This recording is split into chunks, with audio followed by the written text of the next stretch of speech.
أما بعد فأعوذ بالله من الشيطان الرجيم بسم الله الرحمن الرحيم نويت الأربعين نويت العتكاف نويت الخلوة نويت الإسلام نويت الرياضة نويت السلوك لله تعالى وهدي في هذا الزاوية.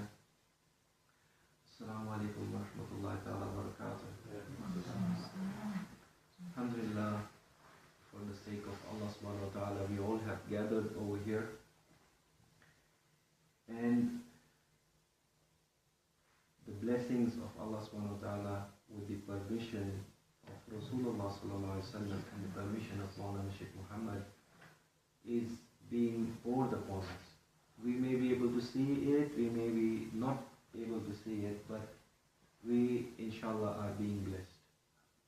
When we start such gatherings, we have to make sure to make good intentions.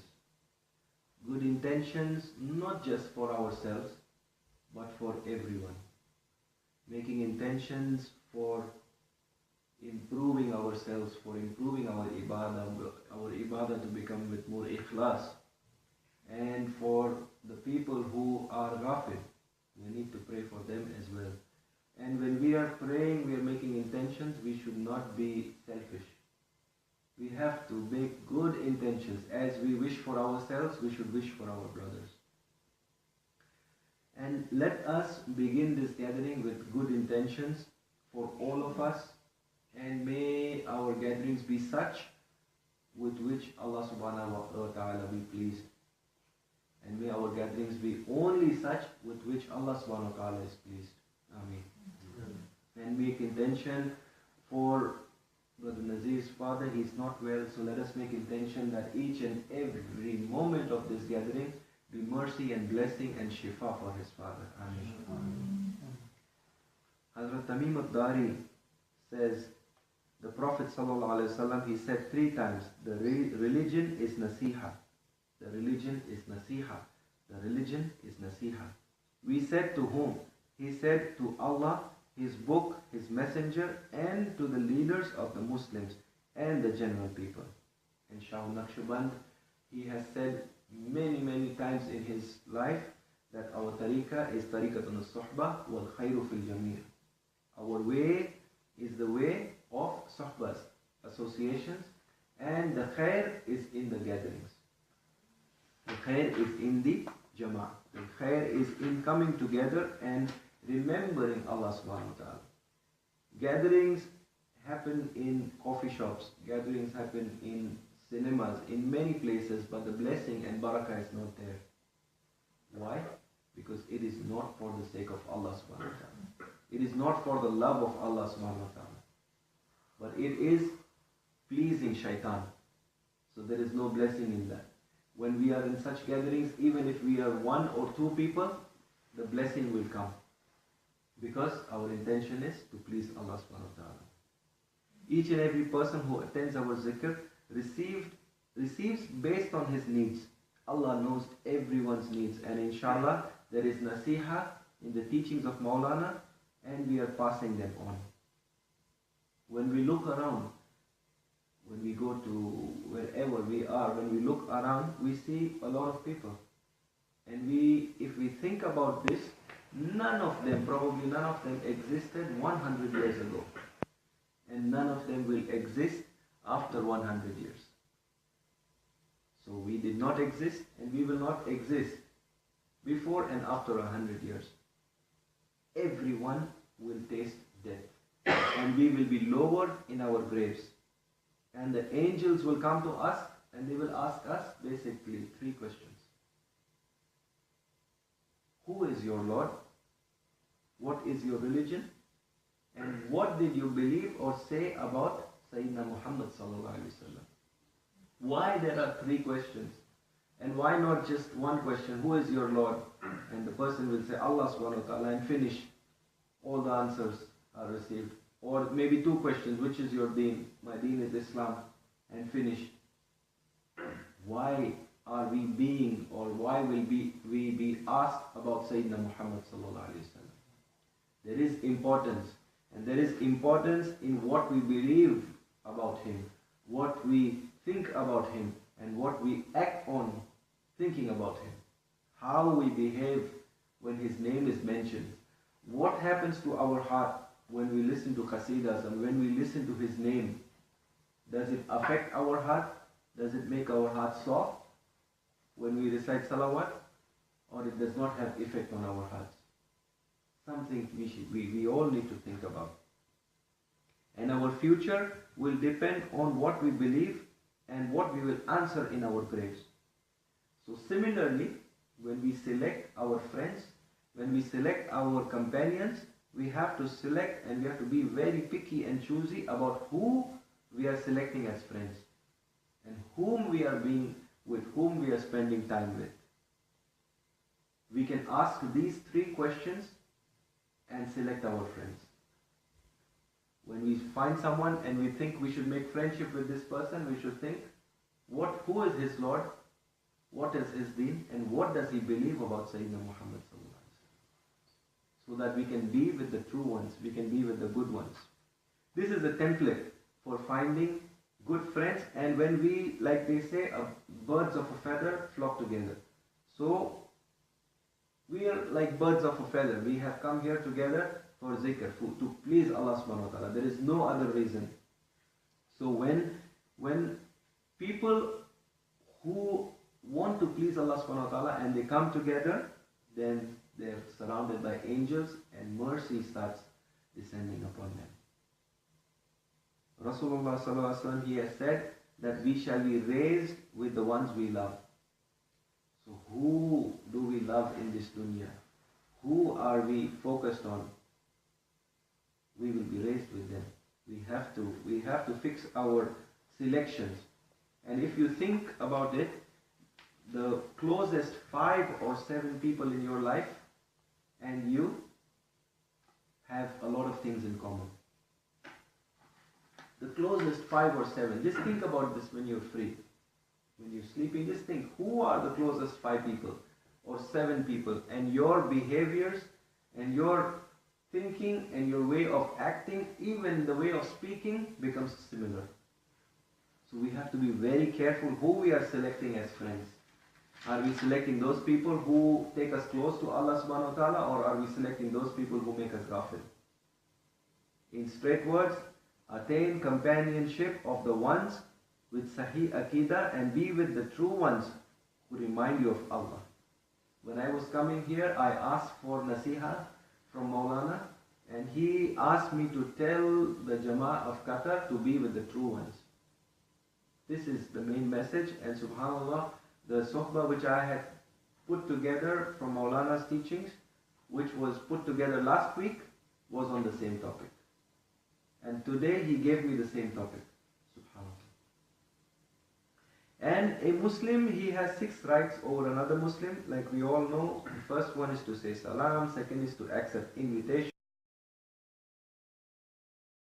First one is to say salam, second is to accept invitation, third one is to advise if the person is asking, fourth one is to say alhamdulillah when he is sneezing, fifth one is to visit him if he is not well, if he is ill, and sixth is to attend his funeral. So when you have invited me and honored me to be here, I have to accept it and I have to be here. Plus, I am coming with the permission and order of our Shaykh. So it becomes blessing for you, it becomes blessing for me. It is blessing for all of us.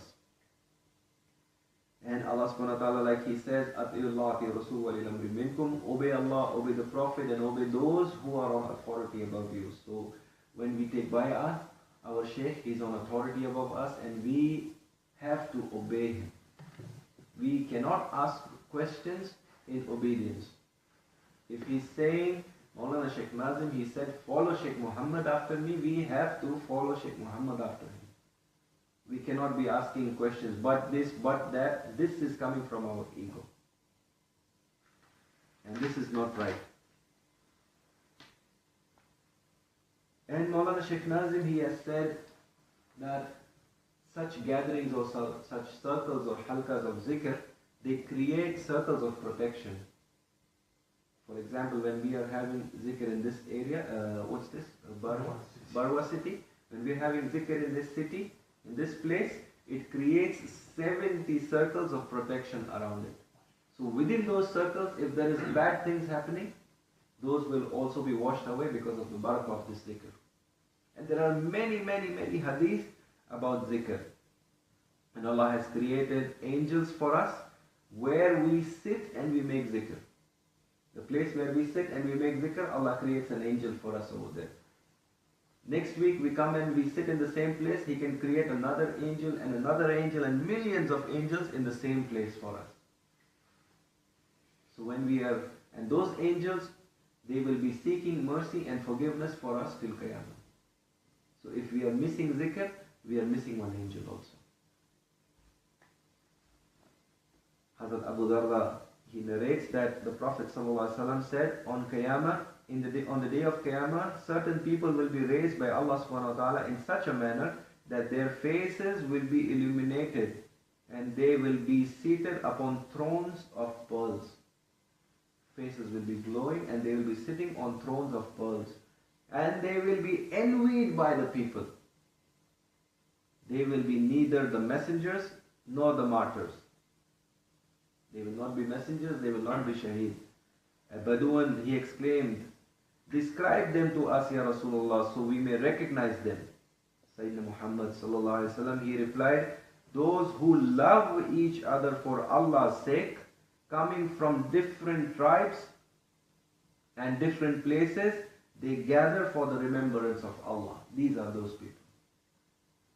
Alhamdulillah, I think we are from different tribes and different places, and Rasulullah sallallahu alaihi wasallam, if he has spoken about this mercy, inshallah we seek this mercy from Allah subhanahu wa ta'ala. And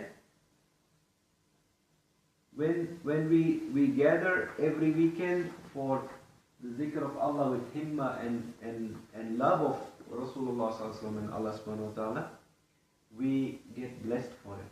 We are not those people who are thinking that, okay, if I will be attending this zikr, I will be gaining one angel. Yes, that angel will be there for us. He will pray for us. But we are not doing this in greed of those things. We are doing this for the love of Allah subhanahu wa ta'ala. And Maulana, he says that there are only 3 reasons for which we can miss the zikr. One reason, if we are sick. One reason, second reason, if we are traveling. Third reason, if we are dead. There is no fourth reason. If we are sick, if we are traveling, or we are dead, then we miss the zikr. Or else we don't miss the zikr. We have been highly honored to be created as humans and as Muslims and especially as lovers of Rasulullah sallallahu alaihi wasallam. This is a big honor and we need to value this honor. And alhamdulillah, we have a chain of authorized sheikhs above us who are passing their teachings on to us. And that is why we are gathering in such gatherings and we are remembering Allah, because they are teaching us to be close to Allah subhanahu wa ta'ala. There is a hadith in Sahih Bukhari where Rasulullah sallallahu alaihi wasallam is noted to have said that there is a polish for everything that takes away rust. And the polish for the heart is zikrullah. So, alhamdulillah, we are gathered here for the zikr of Allah subhanahu wa ta'ala. We can speak on and on and on for Like Maulana, he used to say, I can speak from now up to tomorrow or now up to next week. And if Maulana is blessing me, if he's giving me the message in my heart, then I can be speaking because he's supplying me with those words. I cannot be speaking on my own because I am weak. But if he's supporting, then we can be speaking and we can be sitting here without feeling tired. And if you think about this, what happens is we have heavy and busy days, and at the end of the day we are tired. And when you must have noticed that when you come for the zikr, sometimes you are very tired and exhausted. But after the zikr, you are fresh. How come this happens to us? This happens because when we are tired physically due to the heavy work in the daytime, that is because our body gets tired. And it overtakes or overcomes the spirit. And then when we sit in the zikr, we feed our souls, the soul becomes stronger and it becomes dominant upon the body. And we feel like it's like orange juice, just makes us fresh. SubhanAllah.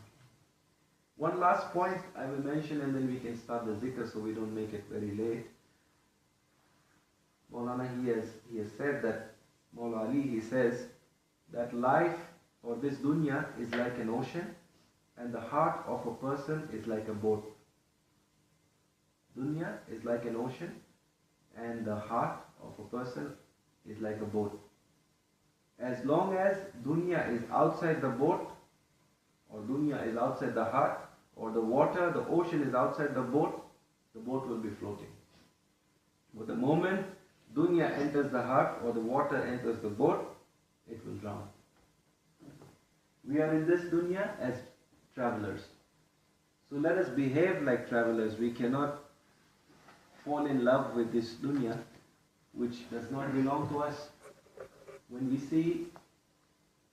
we buy a property and then that property is put on our name on paper. And for 30, 40, 50, 100 years, we are happy that this thing belongs to me. And then when I die, this goes to my child. And for the next 40, 50, 60 years, the child is happy because his name is written on the paper that this property belongs to him. And then to his child, and then to his child. But it really does not belong to us. It all belongs to Allah subhanahu wa ta'ala. It does not belong to us. If it belongs to us, we should take it with us. What belongs to us is our deeds. So let us indulge in zikr of Allah subhanahu wa ta'ala. Let us remember Him. And again, let's make good intentions and pray for everyone and make our niyas clean for ourselves and for everyone else. ومن الله التوفيق. حرمة الحبيب.